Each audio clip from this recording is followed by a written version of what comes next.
Glass remembers every face it touches.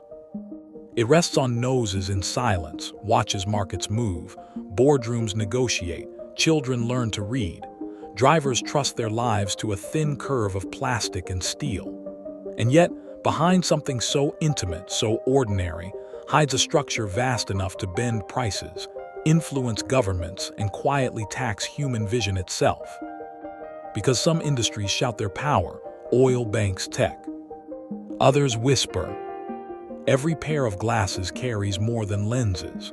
It carries contracts, patents, vertical integration, and a system designed not just to sell you clarity, but to own it.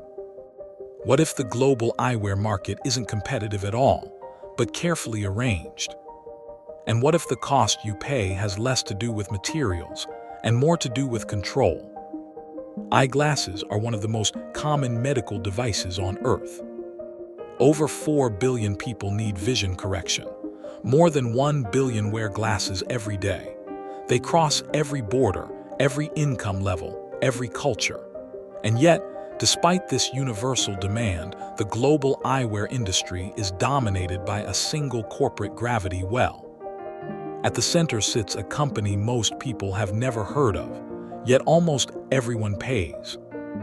Its influence spans luxury brands like Ray-Ban and Prada, retailers like LensCrafters and Sunglass Hut, manufacturers, insurers, and even eye exams themselves.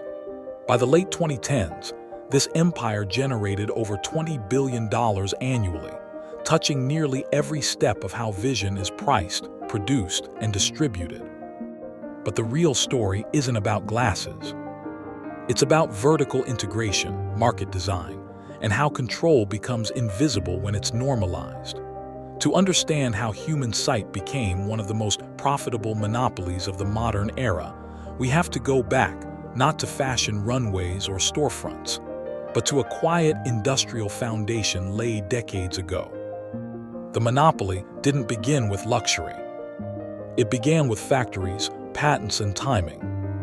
In post-war Europe, vision correction was still a fragmented craft. Small opticians, regional manufacturers, lenses made close to where they were sold. Profit margins were thin. Competition was local.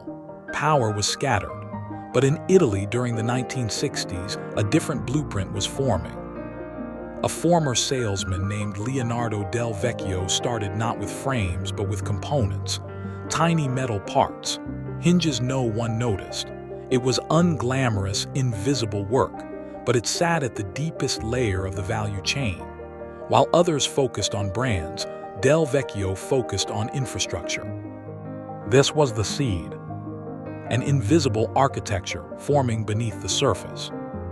As mass production expanded and globalization accelerated, eyewear shifted from medical necessity to lifestyle product. Frames became fashion, lenses became standardized, and in that transition lay opportunity. By owning manufacturing, then acquiring brands, then distribution, Del Vecchio's company, Luxottica, quietly began stacking the system vertically. Each early decision compounded. Owning factories meant cost control. Owning brands meant pricing power. Owning stores meant access to consumers. By the time competitors noticed, the roots were already deep. What looked like organic growth was, in reality, a structure designed for dominance. One acquisition, one contract, one patent at a time. Power doesn't arrive all at once. It arrives in moments, crises, consolidations, decisions made behind closed doors. The first major shift came in the 1990s, when Luxottica moved aggressively into retail. Not innovation, but control. By acquiring chains like LensCrafters, Sunglass Hut, and later Pearl Vision, the company wasn't just selling frames anymore, it was owning the checkout counter, the place where choice appears to exist. By the early 2000s, Luxottica controlled thousands of storefronts worldwide. This changed the economics overnight. Independent opticians now competed with the same company that supplied their frames. Refuse Luxottica products and you lost Ray-Ban. Accept them, and margins tightened. Then came the licensing era. Instead of building brands, Luxottica licensed prestige, Prada, Armani, Chanel, Versace. Fashion houses focused on design and marketing. Luxottica controlled production, pricing, and distribution. The illusion of diversity expanded while ownership narrowed. The most consequential moment arrived in 2018. Luxottica merged with Essilor, the world's largest lens manufacturer, forming Essilor-Luxottica, a $50+ billion giant controlling lenses, frames, retail, insurance relationships, and eye care data. Not just eyewear, the entire vision pipeline. This wasn't growth. It was enclosure. From factory floors in Italy to exam rooms in America, the industry had shifted from competition to coordination. And most consumers never noticed, because the shelves still looked full. The real power of the eyewear monopoly isn't visible on the shelf. It lives in the margins, thin, quiet, and engineered. A pair of frames that costs $5 to manufacture can retail for $300 or more. Not because of materials, but because of pricing control. When one entity owns brands, factories, distributors, and stores, competition becomes a performance. Prices don't race downward, they stabilize upward. Then there's licensing leverage. Fashion brands need eyewear, but eyewear doesn't need fashion brands. This imbalance allows Essilor-Luxottica to set terms, not negotiate them. Designers rotate. The system stays. Another silent lever is optical insurance.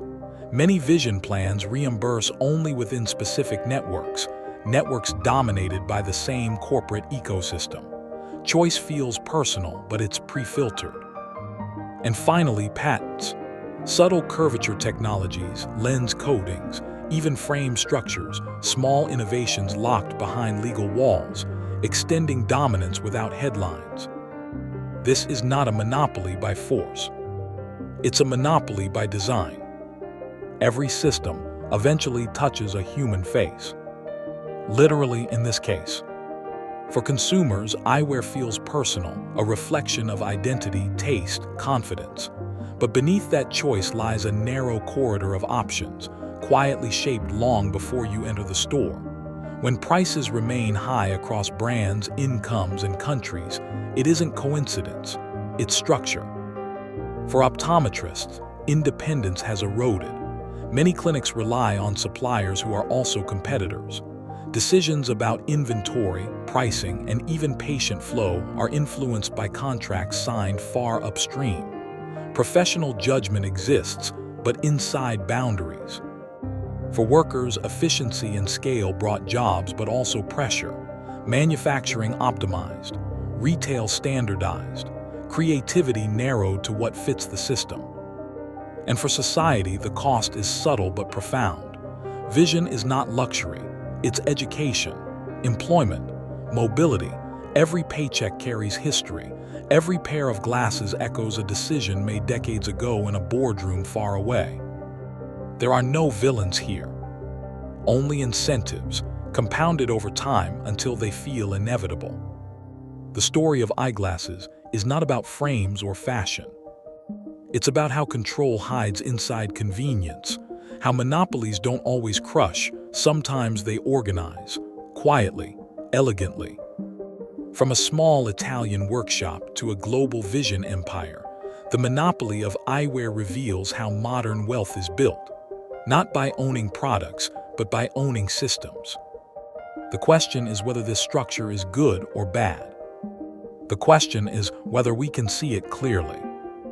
If you found value in this story, share it with someone who wears glasses, which is almost everyone.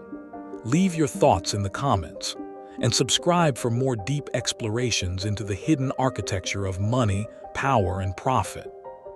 Because the most important things shaping our lives are often the ones right in front of our eyes.